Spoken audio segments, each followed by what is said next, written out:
eu vou tratar com os senhores da questão da imputação à responsabilidade à pessoa jurídica.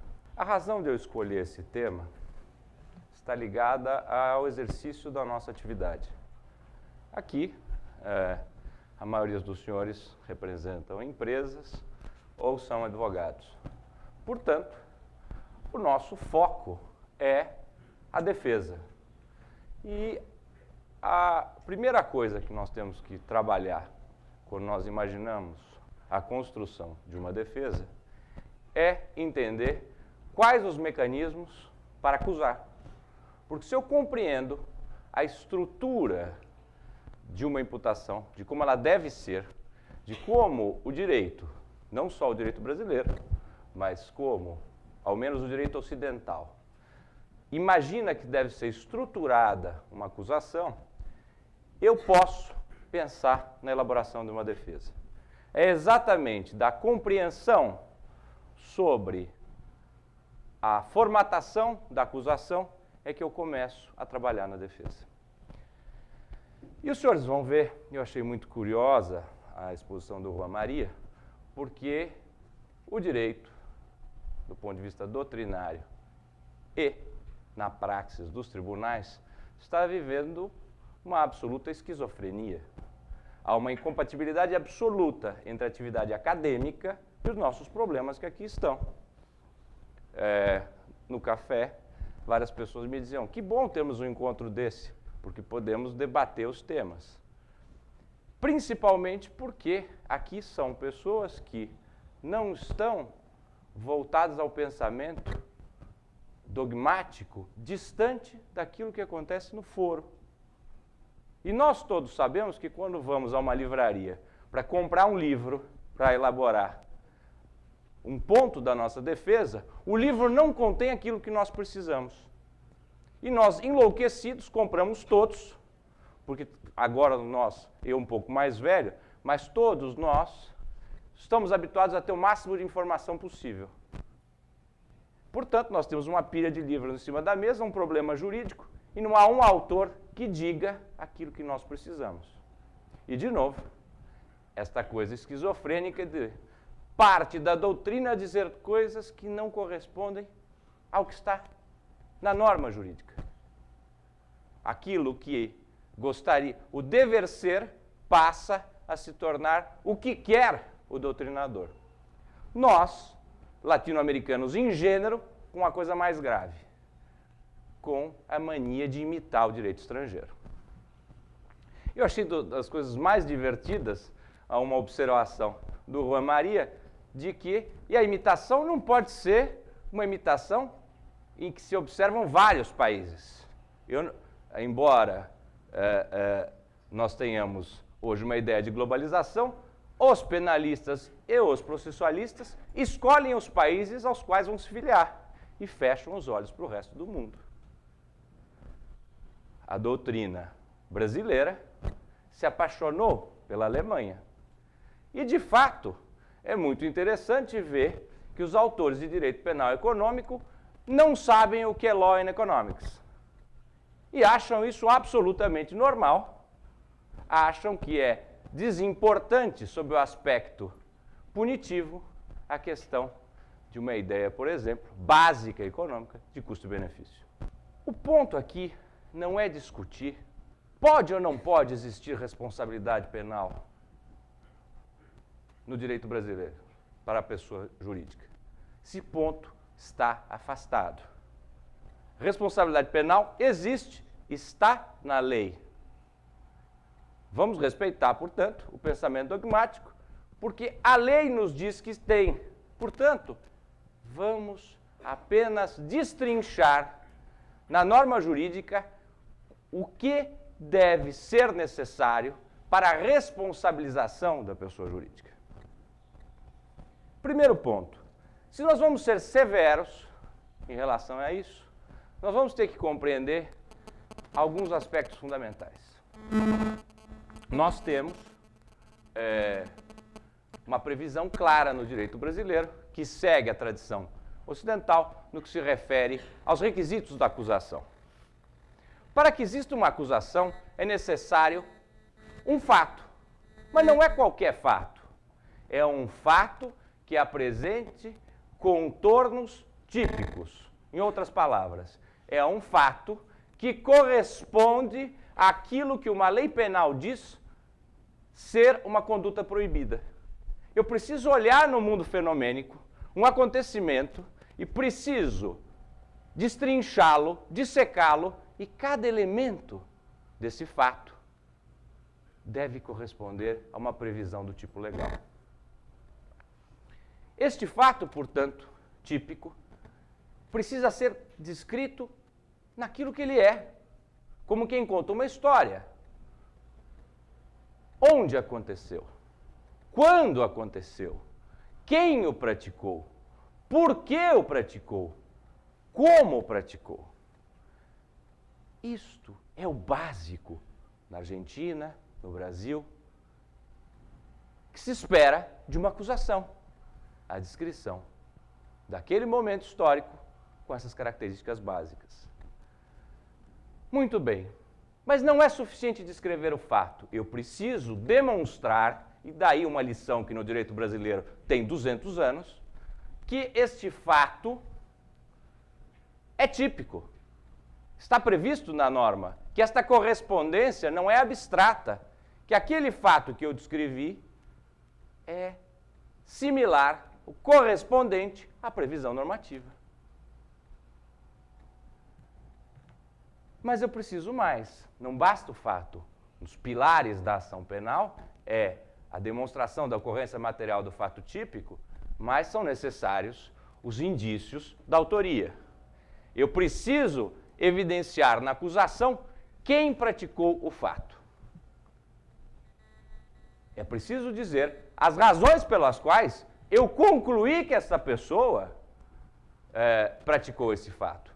E vejam, nós vamos perdendo a tradição do direito brasileiro e esquecendo algumas coisas e confundindo conceitos.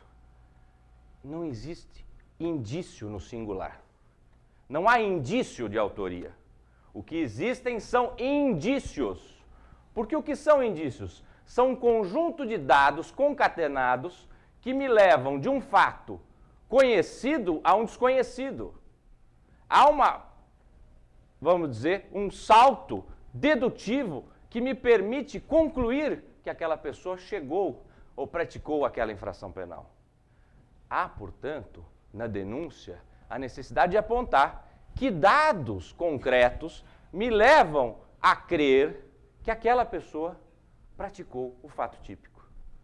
Vejam, isto é o artigo 41 do Código de Processo Penal. E isto é aquilo que os nossos tribunais querem aconchambrar a todo momento. Porque os promotores públicos, os acusadores, não querem cumprir o seu dever. E aqui eu vou ser extremamente rígido. Promotor público é funcionário público. E funcionário público vive sob a regra da legalidade estrita. Portanto, quando age, só pode agir conforme a lei.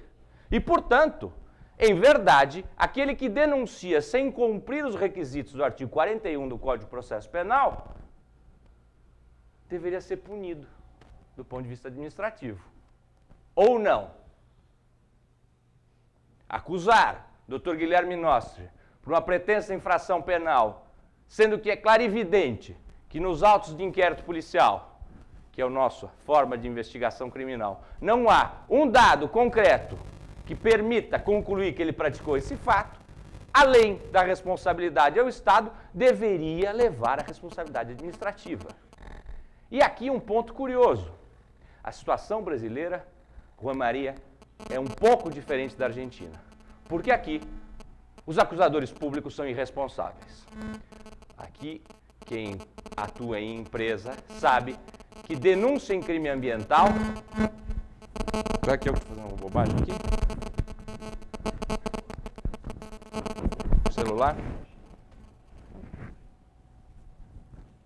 Tá bem. O que há é a irresponsabilidade e, portanto, a proliferação das acusações. Muito ao contrário. nós todos sabemos que o promotor olha os autos, não com o interesse de saber qual é o fato e qual é a verdade, mas sim ele quer aumentar a estatística de acusações. Ele quer olhar e diz, esta semana eu fiz tantas denúncias. E se for contra uma pessoa jurídica de direito privado, que é conhecida, se for importante, se for um empresário conhecido, se ele conseguir prender esses colarinhos brancos, maior será a sua satisfação do seu problema quase de adolescente psicossocial. Não é o ponto de hoje, mas o que eu quero dizer é que, lamentavelmente, hoje, numa parcela do judiciário e na grande maioria dos acusadores públicos, nós temos pessoas que foram educados pela telenovela. E, portanto, rico, bem-sucedido ou elite, como são todos os senhores, são pessoas que têm na sua família alguém que praticou uma infração penal, ou os senhores praticaram, senão não teriam chegado aqui. Foi isso que foi construído na telenovela brasileira. Tanto que os senhores eu chamo de elite, os senhores não se reconhecem como tal. Não se reconhecem como elite. Por quê? Tem vergonha. E veja o contraponto. Como se fosse possível a construção de um país sem gente com mais capacidade econômica e intelectual. Estar sentado aqui já é indicativo de ser elite. Alguns vão ter crise chegando em casa, mas é isso mesmo. Muito bem, estes acusadores públicos resolveram fazer uma revanche social e acusar todas as pessoas e todas as pessoas jurídicas sem fundamento de fato. E meu discurso não é ideológico, muito ao contrário. O meu ponto é, aí está, chegam os clientes a mostrar inquéritos policiais e acusações em que é claro e evidente que as regras básicas de procedimento e de processo penal não foram respeitadas e que a imputação não corresponde àquilo que aconteceu. Muito bem. A acusação, ela se volta para 3 pontos. Primeiro, ela deve ser clara porque o acusado precisa compreendê-la. Se eu não entendo, e aí a clara noção kafkaniana, o que se diz que eu fiz de errado, eu não consigo responder. Esse é o primeiro ponto. Isso é da literatura, não precisa ser bacharel em direito para compreender. Mas não é só. A acusação precisa ser clara também por uma regra de comunicação. O receptor da acusação é um juiz de direito. Quando não se contém os elementos necessários da acusação, o juiz, na verdade, não pode fazer o juízo de admissibilidade da acusação, passando da primeira fase da persecução penal para a segunda. Porque se ele não entende a acusação na sua inteireza, ele não tem sobre o que decidir. Os senhores vão me dizer, realmente é esquizofrênico, porque acontece que eu não entendo a denúncia e também não entendo a decisão. Acontece. Porque o juiz não entendeu qual a acusação, particularmente nos crimes econômicos, e dá uma decisão que ninguém compreende. E o assunto vai indo crescendo, porque ao ser levado no tribunal, o tribunal, como não entendeu, vai dizer, essa é matéria de fato. Na verdade, ninguém entendeu, do princípio, qual é o fato. E nós temos que compreender que nos crimes ambientais, e aí a grande dica para as empresas, o que se passa é a relevância do nexo causal. Qual a causa, qual o resultado, como se deu a relação entre esta causa e o resultado. E qual foi o agir humano que levou a esse resultado. E aqui um ponto fundamental. Para a acusação em crime ambiental, o pressuposto é a conduta da pessoa física. Não importa a discussão dogmática. Não vai se analisar a conduta da pessoa jurídica. Eu só vou começar a criar a estrutura da imputação em relação a uma pessoa jurídica quando eu sou capaz de escrever, de definir a conduta da pessoa física. O que a pessoa física ou as pessoas físicas realmente fizeram.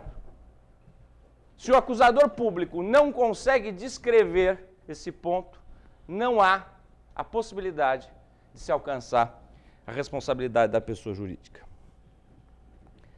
E vejam, definido essa primeira premissa, eu sei qual é o fato, sei quais são as pessoas físicas que deram causa a esse resultado, aí eu vou trabalhar no segundo momento, que é o que mais nos interessa agora. Quais são os requisitos legais que são necessários para eu encontrar a responsabilidade de uma pessoa jurídica no direito brasileiro, no direito penal brasileiro? A lei diz: as pessoas jurídicas serão responsabilizadas administrativa, civil e penalmente, conforme o disposto nesta lei. Nos casos em que a infração seja cometida por decisão de seu representante legal ou contratual, ou de seu órgão colegiado, no interesse ou benefício da sua entidade. Vejam os senhores, com todo respeito aos autores, que eles são ruins de direito penal, mas péssimos de direito societário também. Eles ficam concorrendo o que sabem menos, a construção do texto. É muito ruim. Mas, de qualquer maneira, nós temos aqui os elementos necessários para poder verificar qual a relação entre aquela conduta reconhecida no mundo fenomênico, aquelas pessoas físicas que a praticaram e a pessoa jurídica. Porque uma coisa fundamental, e de novo a observação do professor Romaria é excepcional para nós guardarmos em mente. O jogo não é um jogo de tanta boa-fé. Porque no direito brasileiro, boa parte da doutrina defende a responsabilidade da pessoa jurídica porque sabe que o Ministério Público é incapaz de acusar as pessoas físicas. A generalização da acusação em relação à pessoa jurídica seria, hipoteticamente, um facilitador para o acusador. Ao acusar a pessoa jurídica, como se tem uma abstração do comportamento da pessoa jurídica, da empresa, seria mais fácil acusar. Só que o que acontece é o seguinte, mesmo essa posição doutrinária não corresponde ao ontológico. Isso não é verdade. Porque a lei brasileira diz que é necessária para a responsabilidade da pessoa jurídica que haja uma decisão. Que essa decisão seja de uma pessoa que seja representante legal. Ou de um órgão colegiado da empresa. Mas não basta só isso. É preciso que esta decisão seja de pessoas com poder, portanto de gestão, mas que seja no interesse ou benefício da sociedade. São esses os requisitos que nós temos que analisar. Porque se eles não estiverem presentes na imputação, a ação penal não pode caminhar. Fato praticado por pessoa física. Precisa existir uma decisão por parte da pessoa jurídica, pelas pessoas que a representam, em benefício ou interesse da sociedade. Primeiro ponto que eu quero chamar a atenção dos senhores. Muitos dizem esta estruturação da responsabilidade penal da pessoa jurídica demanda uma nova construção dogmática no direito penal. E aí se quer criar novas formas de interpretação das normas penais para solucionar o problema de responsabilidade da pessoa jurídica. Como bem disse o Juan Maria, no direito privado, estas discussões têm 200 anos. Como se faz o comportamento da pessoa jurídica? Como se constrói a vontade na pessoa jurídica? São discussões do século XIX. Acontece que o que nós vamos verificar no direito brasileiro é que nós não temos exatamente uma responsabilidade penal da pessoa jurídica. O que nós temos é um permissivo para o juiz penal aplicar uma sanção administrativa à pessoa jurídica. Eu tenho responsabilidade penal como requisito em relação às pessoas físicas que praticaram o fato e tenho a possibilidade do juiz penal aplicar uma sanção administrativa na empresa. Por que que eu faço essa interpretação? Há duas razões, uma eu já percebi que o Juan Maria não concorda, mas não tem importância, é que não existe consequência com pena privativa de liberdade para o descumprimento das penas previstas em relação à empresa. Ou seja, se a empresa não cumprir as sanções que lhe são impostas pelo juiz penal, ninguém vai preso. Na minha perspectiva, tipo penal corresponde à descrição de conduta e pena. Se não há pena, e pena em que se combina pena privativa de liberdade, ou pior, se não há combinação de pena privativa de liberdade, o descumprimento pode vir a levar ao cumprimento de pena privativa de liberdade.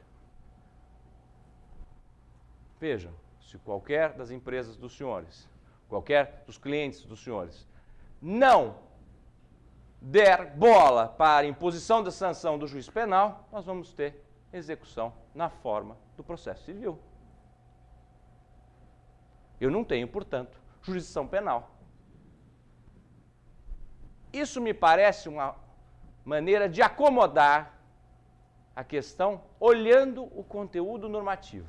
Vejam, se os senhores observarem as sanções do artigo 21 e 22, os senhores vão ver que nenhuma delas permite, como consequência final, a prisão das pessoas que, até por, vamos dizer, numa perspectiva de law economics, prefiram não cumprir a ordem. Muito bem. Feita essa observação, vamos voltar, portanto, aos elementos da imputação. Ocorrência material do fato típico, indícios de que uma pessoa física ou pessoas físicas a praticaram, e um nexo causal deste fato com uma decisão de um representante legal da pessoa jurídica de direito privado em benefício ou interesse da sociedade. O que é fundamental para essa segunda etapa de análise causal, da relação entre a empresa e o fato? Evidentemente, a estrutura de poder da companhia, da empresa, a compreensão de como ela funciona e, portanto, como estão previstas as regras de administração dos documentos societários. Porque, ainda que a realidade possa ser um pouco diferente, é no contrato social, no modelo clássico da empresa brasileira, que se encontram os poderes de gestão.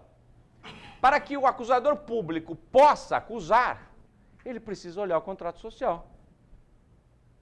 Ele precisa compreender de quem emanou a decisão, precisa compreender se aquela pessoa tem poderes para ter tomado aquela decisão.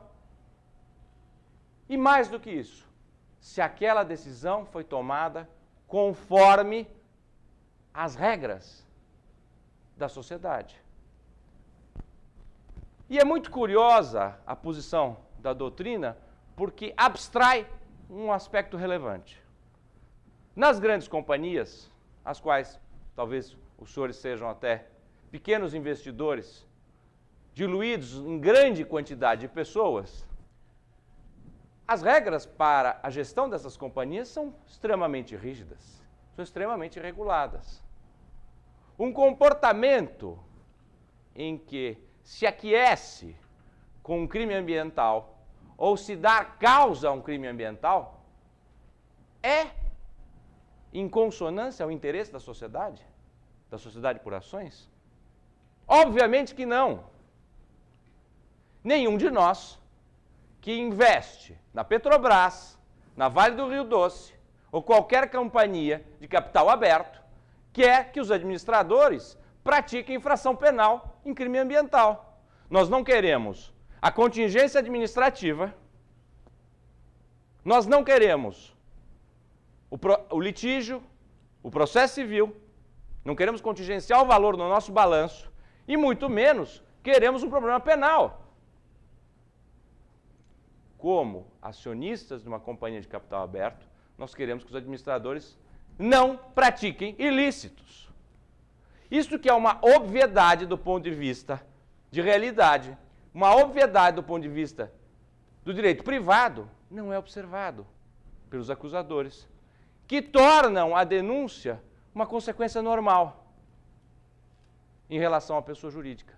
Vejam, o administrador da companhia que pratica ilícito não o faz no interesse da sociedade e, portanto, a pessoa jurídica não pode ser ré. Pergunta que os senhores vão fazer: e o que deveria ter sido feito? Como a defesa poderia construir a sua história a partir dos fatos desde o começo? Como? Mandando embora o administrador, punindo o administrador, movendo a ação própria contra o administrador.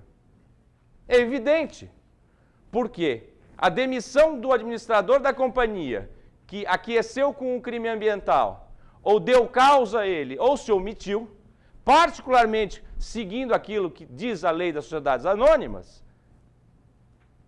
é evidente que é necessário mandá-lo embora. É necessário, talvez, mover uma ação civil contra ele, porque aí está construída claramente uma prejudicial no sentido de dizer: aquele não é o interesse da sociedade. Vamos no mais objetivo. A Petrobras, quando faz essas grandes bobagens, cujos comunicados são os mais ridículos, acabamos de jogar no mar milhares de litros de óleo, mas nós, desde 1973, cuidamos de patinhos na região de Mato Grosso, o que mostra a nossa preocupação ambiental. Os comunicados da Petrobras em acidentes são das coisas mais estúpidas que alguém já pode encontrar. Muito bem. Na verdade, a Petrobras, quando acontece um fato desse, se ela reconhecer a responsabilidade e verificar que tem o problema, ao contrário do que se imagina, o certo é punir o administrador. É certo é punir as pessoas físicas do ponto de vista de estrutura societária. Aí vão dizer, mas na realidade vai se separar a defesa, mas como é que isso vai ser? É para isso que tem advogado, para bolar a estratégia correta. Ah, mas pô, vai comprometer, separa os empregados, o que vão dizer. Não importa. O que acontece é o seguinte, eu tenho que pensar na sociedade anônima, de capital aberto, na forma como ela é regulada pela lei. E, portanto, não há nenhuma antítese lógica em termos de defesa em tomar providência contra a sociedade. E digo mais, sociedade, evidente, eu estou dando o exemplo da grande companhia, mas não só.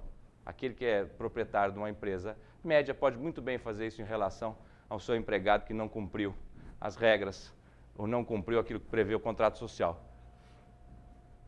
Deve até, se quiser, se habilitar como assistente de acusação. Tem interesse, sim. Vejam como é impossível analisar a questão do processo penal sem olhar o direito privado. E vejam, senhores, um de vocês que for acionista da Companhia Vale do Rio Doce, quando verificar esse fato, falou, poxa, essa empresa é bem administrada, porque aqueles que praticaram atos ilícitos foram mandados embora. Ou vamos fazer, como observou o Juan Maria, o jogo do silêncio. Está tudo bem, tudo normal. Não, esse não é o interesse do acionista, esse não é o interesse do mercado.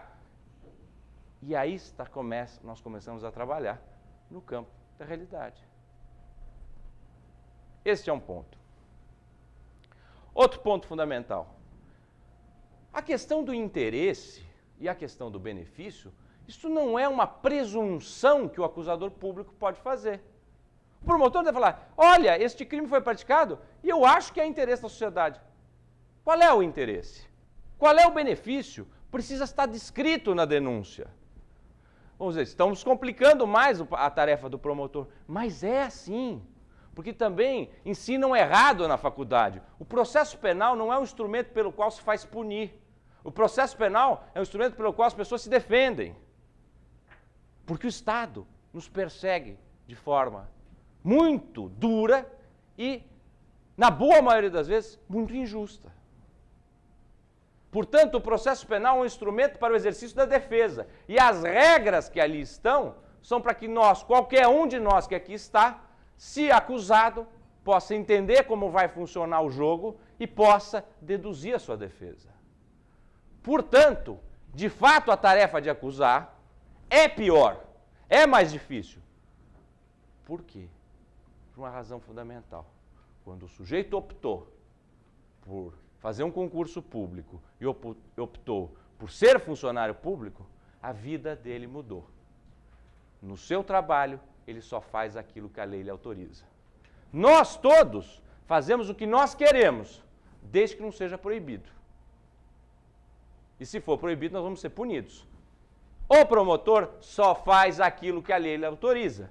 E a regra da imputação exige, combinando o artigo 41 do Código de Processo Penal com a previsão da lei ambiental, que se apontem na denúncia o fato, a conduta das pessoas físicas, a indicação de que houve uma decisão na pessoa jurídica, a indicação de quem tomou essa decisão e quais são os interesses ou benefícios que estavam em jogo para essa decisão ser tomada. Não há presunção.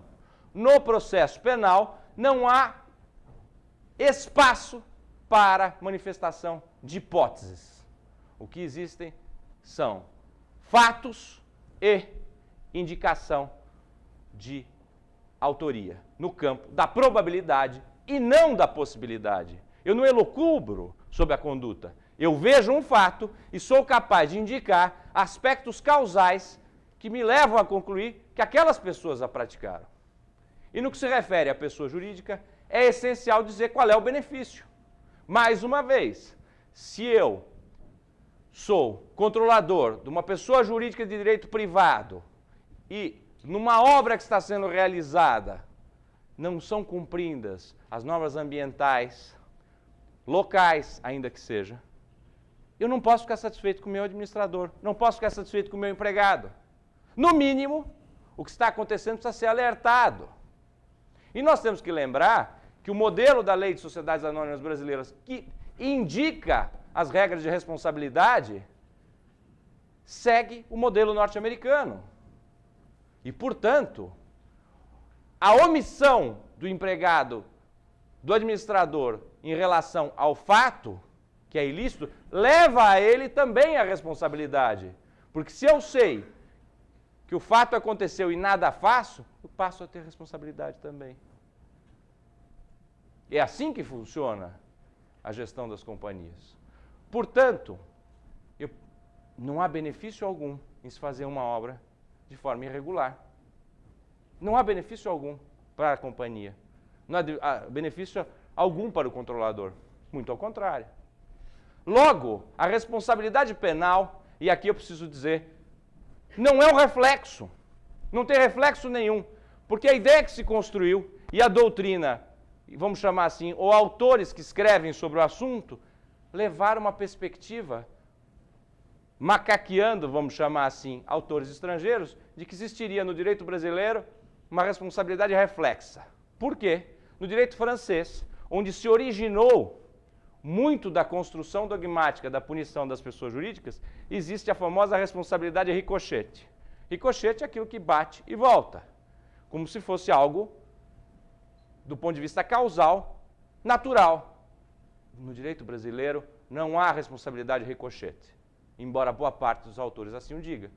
Responsabilidade ricochete seria o fato da pessoa física praticar e automaticamente eu presumir a responsabilidade da pessoa jurídica. Nós estamos falando de processo penal, não há responsabilidade objetiva.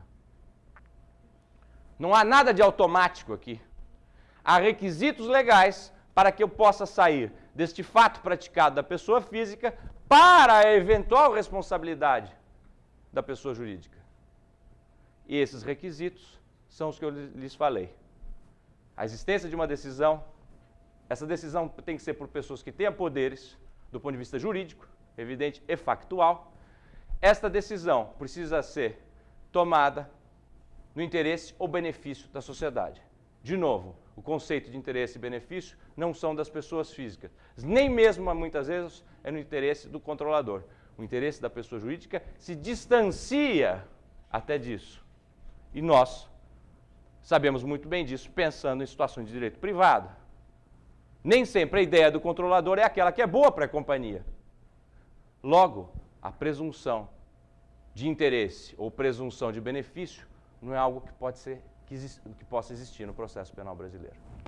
Eu queria, com isso, trazer alguma contribuição aos senhores nessa manhã para o pensamento sobre como deve funcionar a imputação em relação à pessoa jurídica. Eu sei que essa é uma forma nova de ver, uma forma diferenciada, mas eu fiz questão de trazer uma coisa, afinal de contas, nova para os senhores pensarem e debaterem.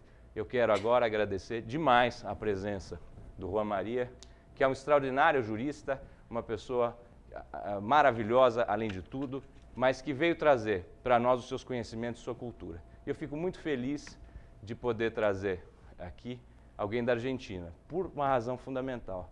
Eu sou louco, apaixonado pela obra do Jorge Luis Borges.